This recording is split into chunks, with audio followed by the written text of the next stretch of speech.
He poured my drink like he meant well. He raised his glass like a proud son. And he smiled, but it didn't reach his eyes. It was Trevor's birthday. 40th. The kind of age that makes a man look backward and forward all at once. He wanted to celebrate big full dinner, catered, friends, expensive wine. Said it was a family moment. Said it was about reconnecting. Said a lot of things. I showed up right at 6 with a carefully wrapped box under my arm. Nothing fancy, just a solid set of tools I thought he might actually use. For once, he hugged me at the door, a little too tight. Meredith glided in behind him like a showroom mannequin, polished, perfect, and hollow. "Glenn, it's wonderful to see you," she said, like she was hosting a gala, not a birthday. The house was decorated beyond their means, new furniture, imported rugs, wine glasses that sparkled under a chandelier I didn't remember from the last visit. All of it screamed one thing: money they didn't have. I should have turned around right then, but I didn't. Because of Ben. Ben is my grandson. 18, tall, sharp-eyed, quiet in that thoughtful way kids rarely are anymore. When I stepped inside, he was the only one who looked genuinely glad to see me. "Grandpa," he said, and the tension in the room broke for a second. He hugged me like it mattered. Not for show. We talked a little, school, finals, his new part-time job at the hardware store. He liked it more than he thought he would. Said it felt real. That stuck with me. The party was already in full swing. Meredith floated from guest to guest with her fake laugh and perfect teeth. Trevor kept my glass full with wine that cost more than my weekly groceries. I'd only just forgiven him for the tires. Last week, all 4 of mine were slashed in the driveway. Nails driven in precisely. Mechanics said it was deliberate. Trevor had played innocent on the phone. Blamed neighborhood kids. But Mrs. Henderson, my neighbor, had seen him with something in his hand. Crouched by my car. Sneaking. He thought no one was watching. And now here I was, sitting in his living room, sipping his wine, smiling like none of that had happened. He played the doting son perfectly. Too perfectly. He kept checking his watch. Kept nudging me about, seeing the upstairs, new master bath, remodeled suite, whatever he could say to get me away from the crowd. "Come on, Dad. I want you to see what we've done with the place," he said with a grin that didn't quite reach his eyes. I stalled. Ben caught my eye once from across the room. I didn't think much of it until later. The toast started. Meredith raised her glass and called me the man who raised the man. Trevor gave me a long, syrupy speech about legacy, blood, trust. Guest clapped. I nodded, but my gut was twisting. I've been in construction all my life. You learn to trust your gut. You feel when a floor isn't level, when a beam's been installed wrong, when something's off. That night, something was off. Way off. They kept me drinking, kept me distracted. The food was good. The laughter was loud. But beneath it all, there was a current pulling me toward something. Then came the moment. Trevor leaned in and said it again. "Let me show you the upstairs. Just you and me. I want your opinion on something." And just as I was about to stand, Ben appeared beside me. "Grandpa," he said, his voice low, eyes locked on mine. "We need to go. Right now." I blinked. "What?" "Please," he whispered. "Trust me. You have to leave. Right now." Trevor's hand was still on my shoulder. He smiled. "Then, what are you doing?" "Grandpa's about to." "No, he's not." Ben's voice had steel in it now. "Come on, Grandpa. We're leaving." The air went dead. People were still talking, laughing behind us, but in that small circle near the front door, something broke. I stood. Trevor tensed. Meredith appeared, fake smile plastered on like war paint. "Glenn, surely you're not leaving already? We haven't even had cake." Ben stepped between me and them. That's when I knew in my bones. Whatever they had planned, Ben had seen it, or heard it, and it scared him enough to break the script. "I'm feeling tired," I said. "Maybe too much wine." Trevor moved in front of the door. Just slightly. "Dad, come on. Just stay a bit longer. I got a bottle upstairs I've been saving." "I'm sure you have," I said coldly. I stepped past him. Meredith's voice dropped to a sharp whisper. "You're making a scene." "I haven't even started." Ben walked with me to the car. My steps weren't entirely steady. The wine had done its job, but my mind was clearing fast. The cold air helped. The taxi came. I got in. I looked back. Ben stood at the curb, arms crossed, eyes sharp. Watching. Protecting. I pulled out my phone and dialed his number the moment we turned the corner. He answered on the first ring. "You safe?" he asked. "I am now. You can't go back there. Not tonight. Maybe not ever." "What were they planning, Ben?" He was quiet for a beat. "They had papers upstairs. Business stuff. Mom was checking them all day. Dad kept saying he just had to get you upstairs. He said, after a few drinks, you'd sign anything." I stared out the window. 40 years I'd built my company. 40 years. And tonight they were going to steal it from me, with smiles, with wine, and with forged affection. My son. My own son. They thought I was too old to notice, too tired to fight. They were wrong. Dead wrong.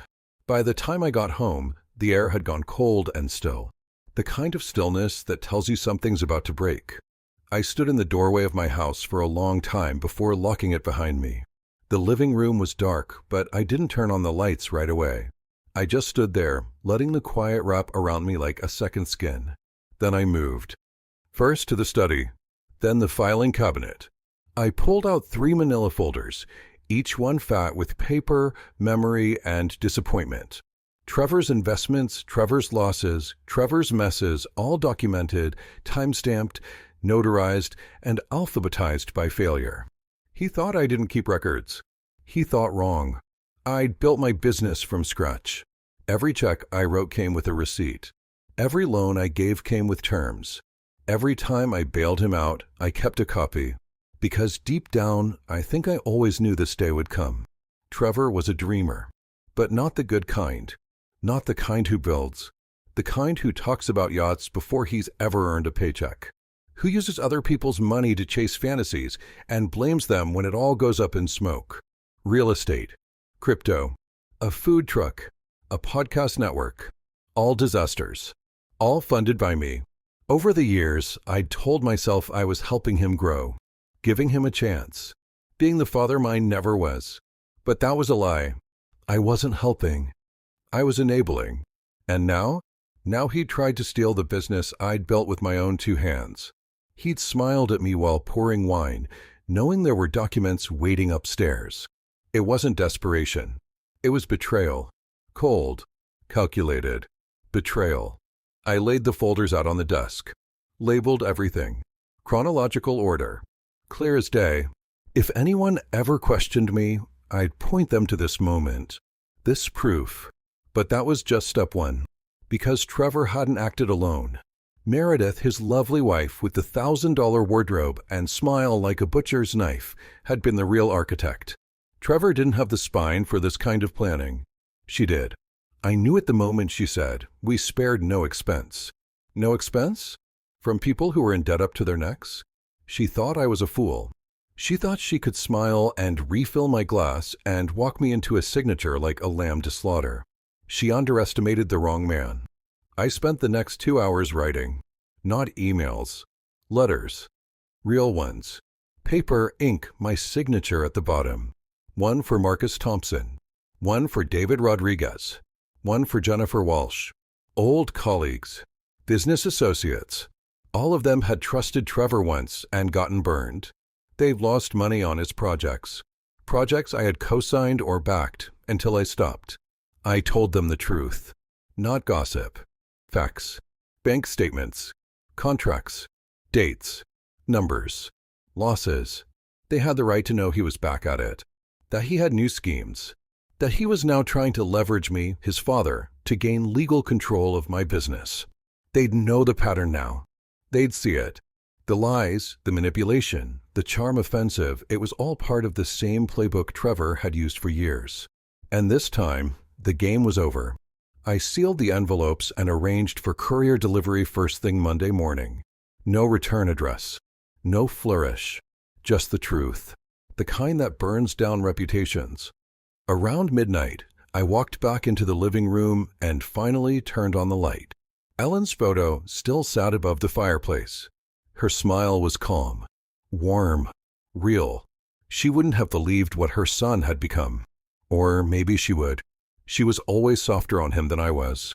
Said he had a good heart, just needed direction. I wanted to believe that too once. But now I'd seen what he was capable of. And the worst part? He dragged Ben into this. Not into the scheme, no. Ben had saved me. But he was still a witness to it. A kid shouldn't have to choose between his parents and his grandfather.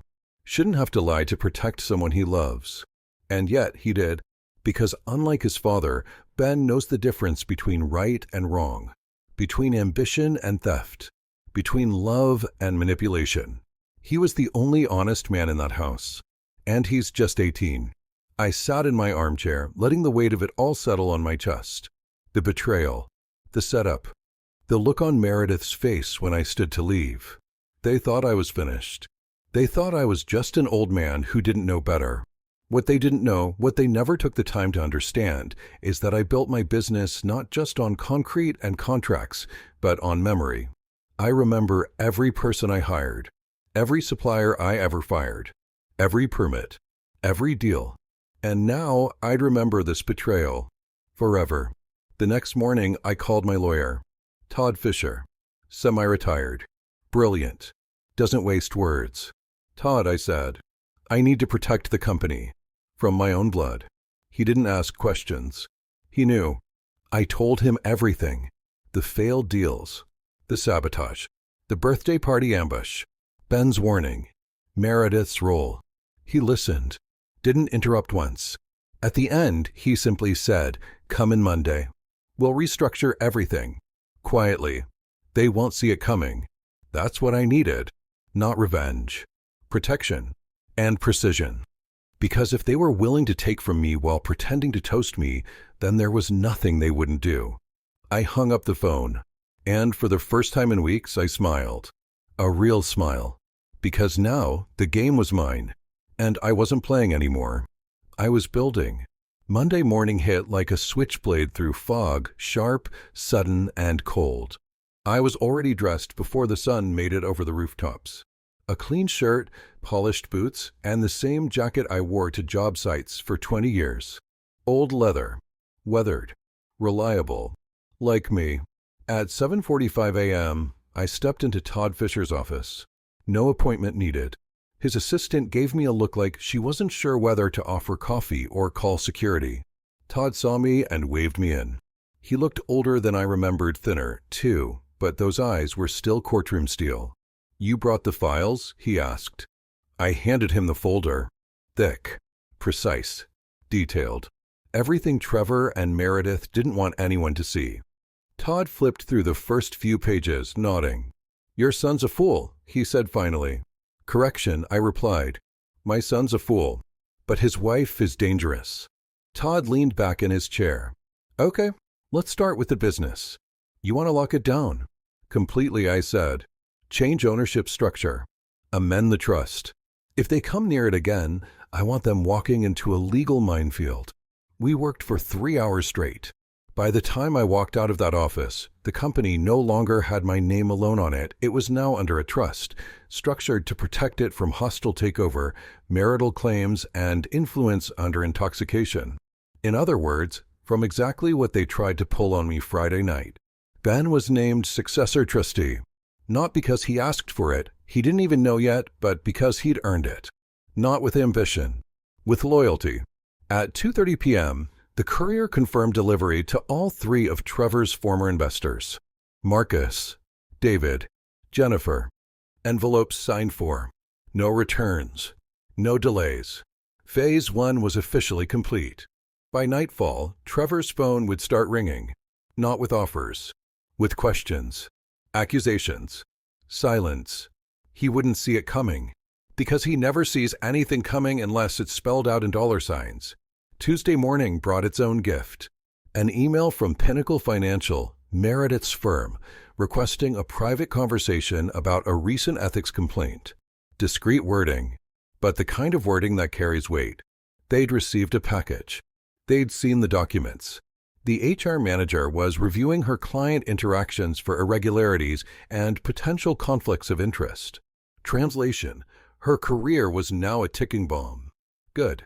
Not because I hated her, but because she needed to learn that calculated fraud, even dressed in pearls and served with hors d'oeuvres, was still fraud.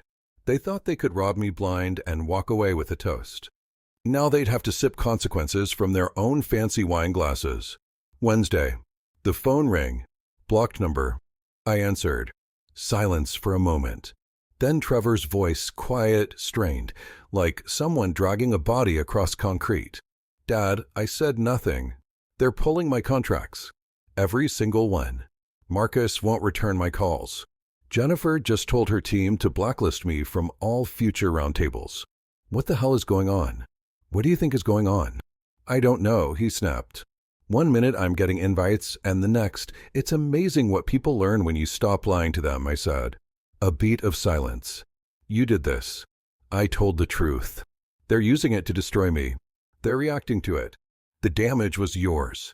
I just opened the windows. His voice dropped. Cold. Shaken. What else did you send? You'll find out, I said. 1 envelope at a time. Then I hung up. He called back 4 more times that afternoon. I didn't answer once. That night, I called Ben. He picked up fast. Grandpa? You still at school? Yeah, just finished class. Everything okay? I paused. Everything's better than okay.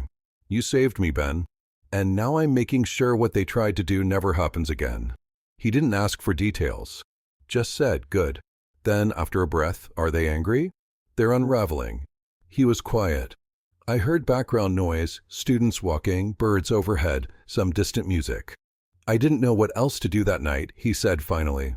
I saw them whispering. I heard them talking about the papers upstairs. It felt wrong. I couldn't let it happen. You did exactly the right thing. Mom's been weird lately. She keeps trying to get me to tell her what I said to you. I just play dumb. Keep doing that, I said. And if anything changes, you call me. Right away. I will. I promise. Then, Grandpa, are you okay? I thought about the business files now locked in a fireproof safe. The legal protections now in place. The stack of receipts, emails, and timelines carefully archived, not just for defense, but offense. And I thought about Trevor's face when he'd poured that wine. I'm better than I've been in years. Thursday. Meredith tried her hand. She showed up at my house. No warning. No text. Just a knock at the door and a silhouette in a sharp-shouldered blazer, holding a forced smile. Glenn, she said sweetly, do you have a moment? I opened the screen door and let it slam behind me. I'm busy. She tilted her head. It'll only take a second. So I crossed my arms and waited. She hesitated, not used to being spoken to without politeness. I think there's been a misunderstanding, she said. There hasn't. Trevor's devastated. He should be. She laughed softly, like I'd made a silly joke. You've always had a strong sense of justice. I didn't answer. Her smile thinned. We didn't mean to hurt you, Glenn. It was a miscalculation. We wanted to propose something, not force you into anything. Don't insult me, I said. You had lawyers upstairs. You had documents printed. You were counting on me being too drunk to notice. Her smile died. The eyes changed. Finally. Cold. Real. You're going to ruin your own son, she said flatly. No, I said. He already did that. I'm just making sure he doesn't ruin me. She didn't blink. Didn't say goodbye. Just turned and walked back to her car. And as she drove off, I made one more call. To a friend in Portland. Someone who knew a few things about employment investigations and financial fraud. Meredith's employer wouldn't be the only one asking questions soon. Because if they wanted war, I was just getting started. Friday morning came with drizzle and silence. The kind of silence that settles over a battlefield after the smoke clears, but before the bodies are counted. I brewed my coffee slow. No rush. The house smelled like roasted beans and old pine, clean, sharp, grounded. A smell that reminded me of who I was, of where I came from, of everything they tried to erase with a pen and a glass of wine. At 9:17 a.m., I got my first real sign that Phase 2 is working. A short email from someone I hadn't heard from in years, Ellen Matthews, HR Director at Pinnacle Financial. Mr. Myers, We would appreciate any additional documentation related to your prior concerns regarding Meredith Meyer's conduct and ethical suitability for high net worth client relations. Your discretion is appreciated. Translation? They were panicking. I replied with an attachment, a PDF file titled Party Scheme Summary. 3 pages. Detailed breakdown. Dates, times, context, names, witnesses. All phrased with the tone of a man who's been calm for far too long. It wasn't just about protecting myself anymore. It was about exposing the method, the pattern, the way they used charm as cover, celebration as camouflage, wine as a weapon. I didn't need revenge. I needed them disarmed, stripped of the tools they used to manipulate, because Meredith wasn't just a bad partner. She was a professional deceiver with credentials, salary, and a client list. And I was going to make damn sure her next job interview included the words, pending investigation. By noon, I received a second message, this one from a private number. Text only. You'll regret this. Think carefully who you're hurting. No name, no signature. But the voice was obvious. Meredith didn't threaten directly. She never did. She bled you dry with grace and left the knife behind like a wedding favor. I didn't respond. I just screenshot it and forwarded it to my lawyer. Evidence is best collected quietly. Let them scream while you record. At 3:05 p.m., Trevor tried again. This time in person. He didn't knock. He just walked into my backyard like it was still 1997, and he was asking to borrow my truck. I was on the porch, whittling a piece of scrap cedar. Nothing fancy, just shaping wood for the sake of peace. My knife paused when I heard the screen door creak. He stood there, hair uncombed, shirt wrinkled, bags under his eyes. Not the polished birthday host from a week ago. The real Trevor.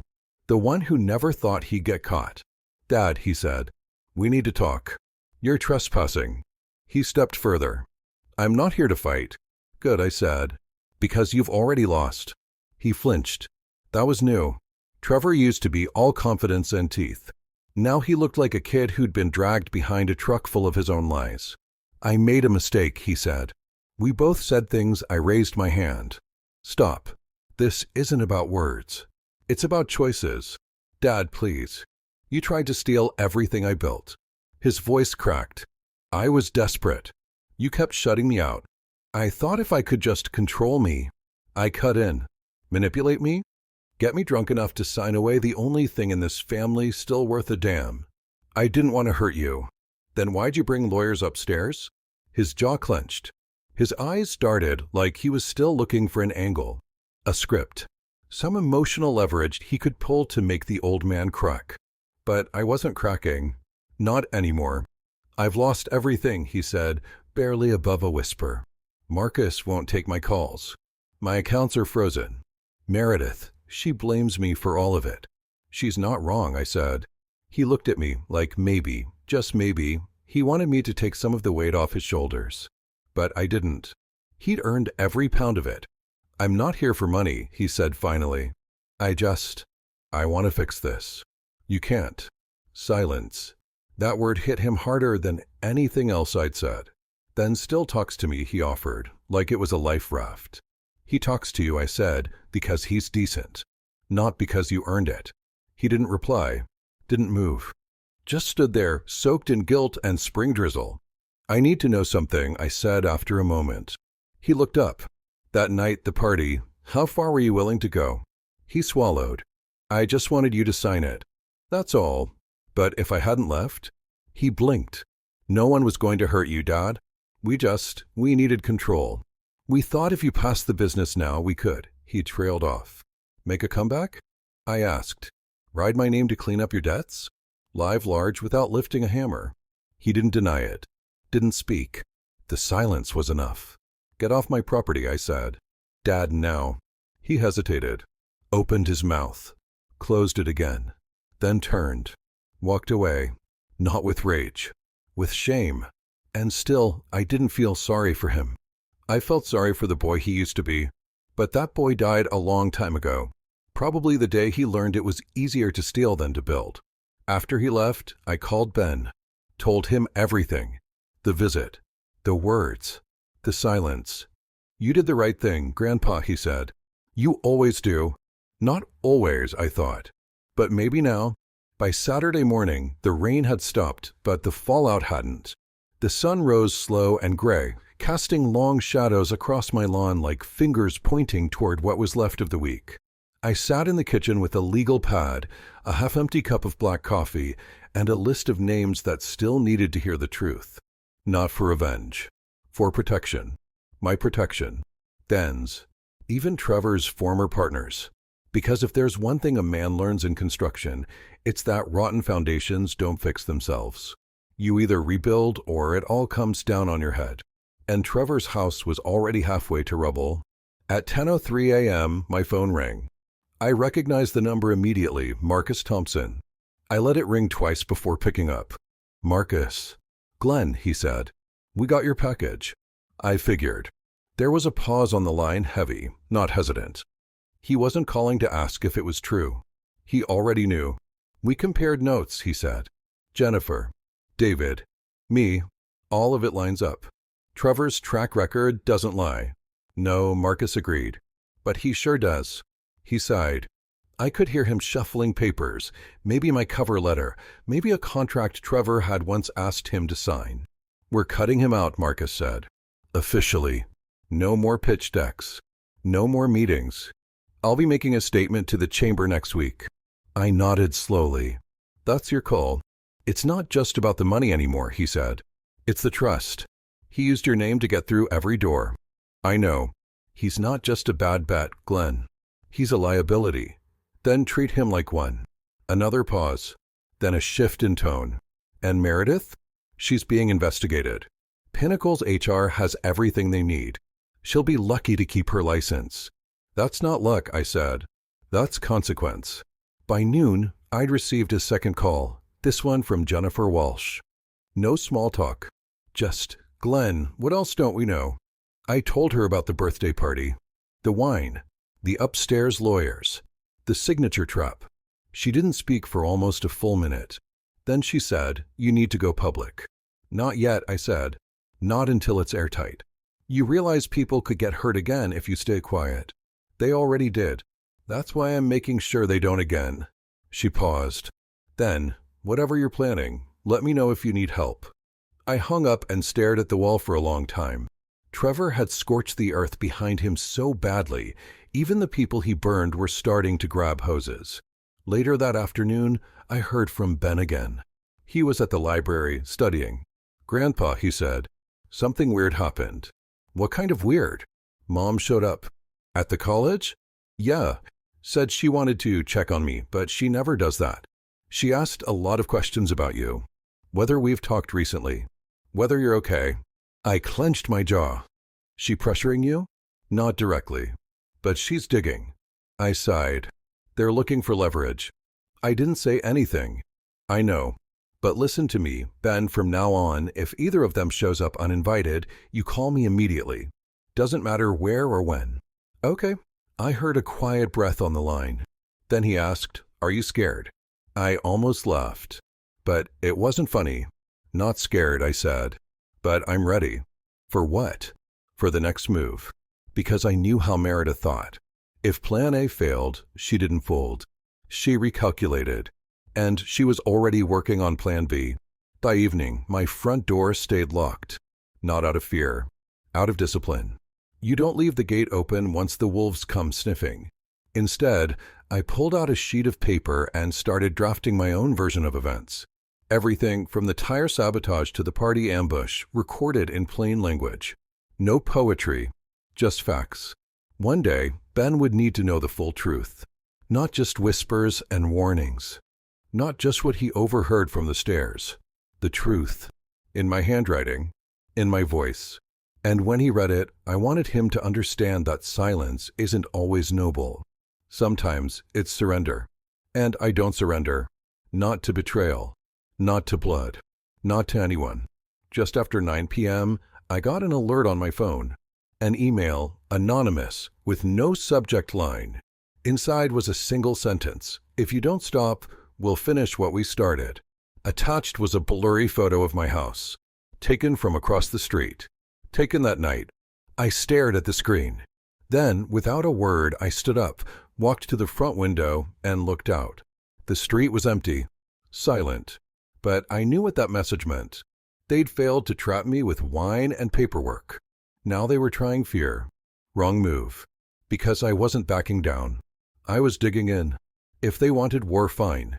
But this time, I was the one choosing the battlefield. Sunday morning came quiet, but I didn't trust it. I'd lived long enough to know silence wasn't peace, it was planning. And I could feel the tension in the air like humidity before a thunderstorm. I kept the house dark, blinds drawn, front light off. Not because I was hiding, because I was watching. Because if Meredith and Trevor wanted to escalate, they needed to understand they weren't the only ones capable of strategy. And this time, I wasn't waiting. I was preparing. First order of business, security. Not paranoia, just wisdom.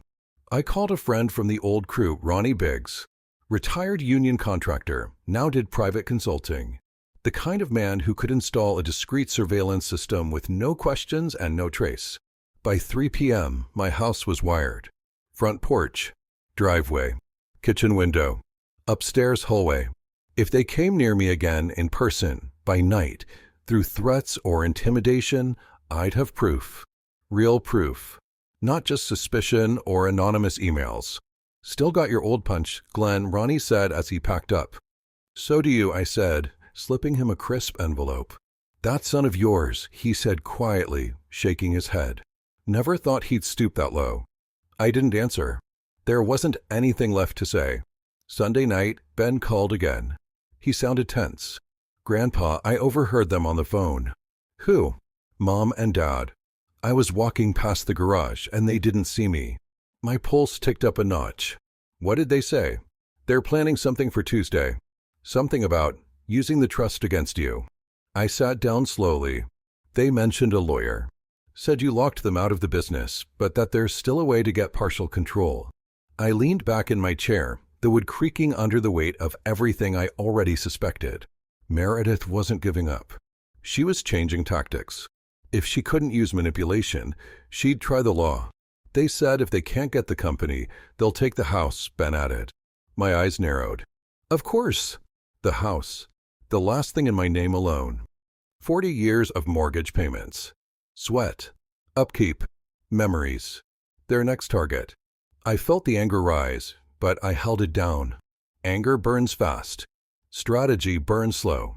Then I said calmly, thank you. Stay away from them this week. Don't talk. Don't text. If they ask questions, you don't know anything. He hesitated. Are you safe? I looked at the screen, the live feed from the front porch camera. I will be. Monday. I went straight to my attorney. New plan. New protection. We filed an emergency deed transfer not to sell the house, but to place it under a trust with very specific legal safeguards. Same structure I'd used for the business. Irrevocable. Unassailable. Untouchable.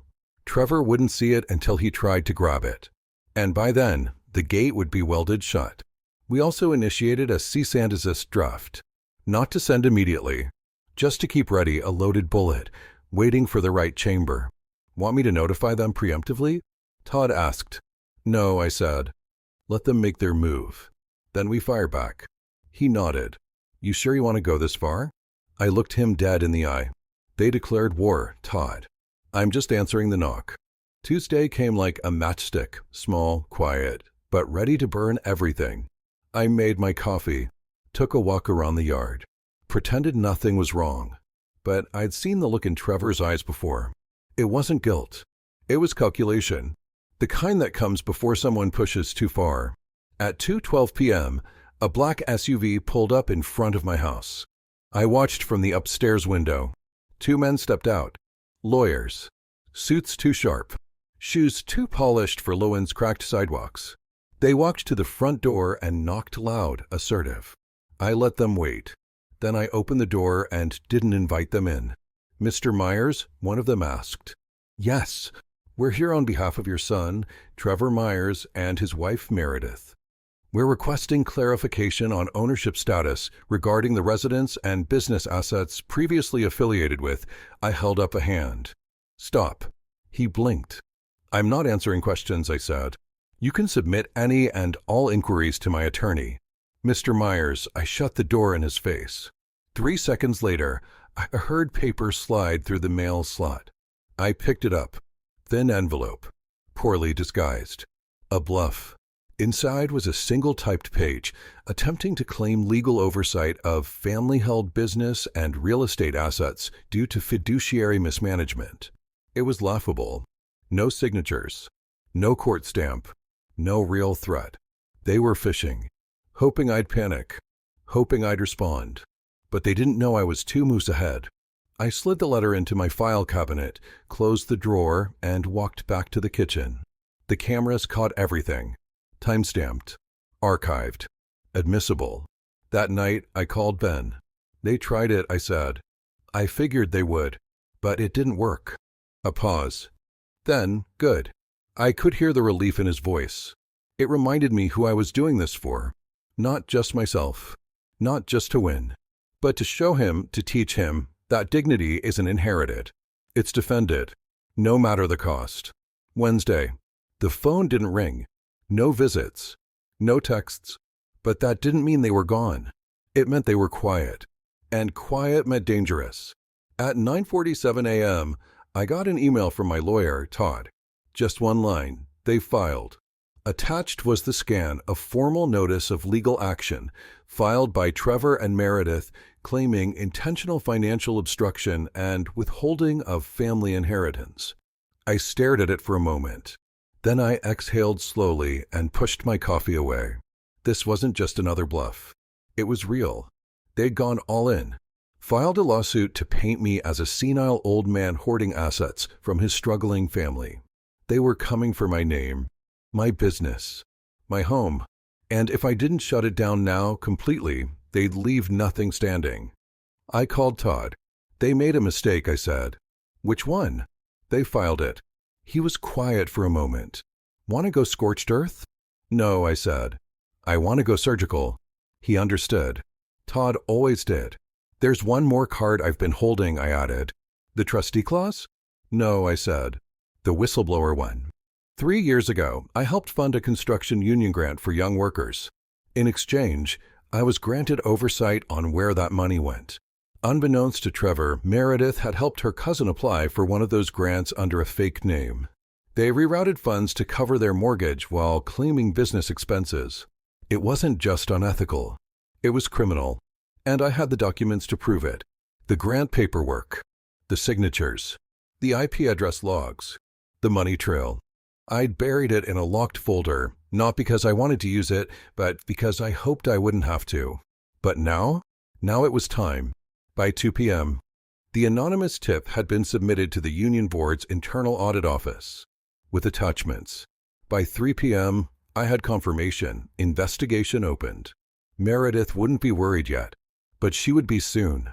By Friday, they'd be knocking on her office door, not with wine and lawyers, but with subpoenas and termination papers. And Trevor? His lawsuit had already imploded before it began. The moment they filed that paperwork, Todd filed a countersuit defamation, malicious legal intent, elder financial manipulation. He attached evidence. The tire photos, the party footage, the audio of Meredith pressuring Ben for information. They lit the match. I poured the gasoline. At 6:42 p.m., Ben called. "They're panicking," he said. "You sure?" "Dad tried to convince me to record one of our conversations. Said it was for clarity." "He asked you to spy on me?" Ben didn't answer. He didn't have to. I felt my stomach twist. Trevor had fallen farther than I thought. "You didn't do it, did you?" "Of course not." I nodded, staring out the window at the dusk settling over Maple Street. "He's desperate," Ben said. "Mom's screaming at him. I heard her say something about losing her license." "She might." "Good." I paused, then said something I hadn't planned to. "I'm proud of you." Ben was quiet. Then his voice cracked. "Thanks, Grandpa." We didn't say anything else. We didn't need to. Later that night, as I walked through the house turning off lights, I stopped at the front hallway. My reflection stared back at me from the glass. Older. Harder. But not broken. Everything they'd tried, every trick, Every threat, every scheme had failed. Because they'd forgotten one thing: you don't corner a builder. He knows every exit, every beam, every wall, and when the house starts collapsing, he's the one who knows where to stand. Friday morning came like a judge entering the courtroom, silent, measured, final. I woke before dawn. Didn't need the alarm. My body knew what day it was. The day I ended this. No more letters. No more warnings. Today, I closed the door and locked it behind me. At 8:15 a.m., I pulled into the courthouse parking lot. Not to fight the lawsuit. That part was already crumbling on its own. Trevor's case had no legs once the countersuit landed. The footage, the financial records, even the tampered tires, it was all too much to brush aside. Todd said the look on the judge's face during the first hearing could have flattened concrete. But I wasn't there for that. I was there for my move. The motion I'd been preparing for days, to remove Trevor from every legal document he'd ever been part of in my business. As of 9:40 a.m., it was official. Trevor Myers had no financial rights, no inheritance clause, no executor powers, nothing. He wasn't just out of the business. He was out of my legacy. For good. By noon, I received a quiet text from Todd. Union audit reached pinnacle. Meredith's been suspended pending investigation. I stared at that message for a long time. No joy, no gloating, just relief. She had played her hand, and now the house of cards was falling. Everything she built on manipulation, on appearances, on greed, collapsing. All without me raising my voice once. That afternoon, I did something simple. I walked to the shed out back, opened the door, dusted off the old radio I kept there, sat down on the worn stool by the workbench and turned the dial until I found a jazz station. The notes filled the space like sunlight. And for the first time in weeks, I smiled. My house was safe. My business was safe. Ben was safe. Trevor and Meredith? They were finally facing the consequences they'd spent years dodging. Because justice isn't always loud. Sometimes it looks like paper trails. Sometimes it sounds like silence. And sometimes it feels like a quiet afternoon where nobody can touch you anymore. At 6:12 p.m., I heard footsteps on the porch. A knock. I opened the door and there he was. Trevor. Alone. Disheveled. Pale. Hollow-eyed. He looked like a man who'd finally realized the war was over and he lost. I just came to talk, he said, voice cracking. I've said everything I needed to, I replied, blocking the doorway. I didn't think it'd go this far. No, you didn't. You never do. He looked past me into the house like a child peering into a home he used to live in. Is Ben here? No, I wanted to explain. You had your chance, Trevor. You had years of chances. He swallowed. Tried again. Dad, I don't. He blinked. I stepped forward, just enough to make it clear the visit was over. You burned every bridge and then blamed the wind. You lied. You stole. You planned to erase me with a pen and a glass of wine. And now you're standing here wondering why I locked the door. Silence. I'm not angry anymore, I said. But I'm not interested in reconciliation either. You'll have to live with what you did. He looked like he might cry, but I didn't flinch. He turned and walked off the porch. Didn't say goodbye. Didn't look back. I watched him until his figure disappeared past the corner of Maple Street. Then I stepped inside, closed the door, and locked it. Not out of fear. Out of clarity. Because some endings deserve no sequel. Only peace. Only silence. Only the echo of a man who finally stood his ground. And when Ben visited the next morning with coffee and a notebook under his arm, he smiled the moment he walked in. House feels different, he said. Yeah, I nodded. It finally feels like mine again. And that's how it ends. No fireworks. No fight. Just a house still standing and a name that stayed where it belonged. He tried to steal my legacy, but all he walked away with was silence.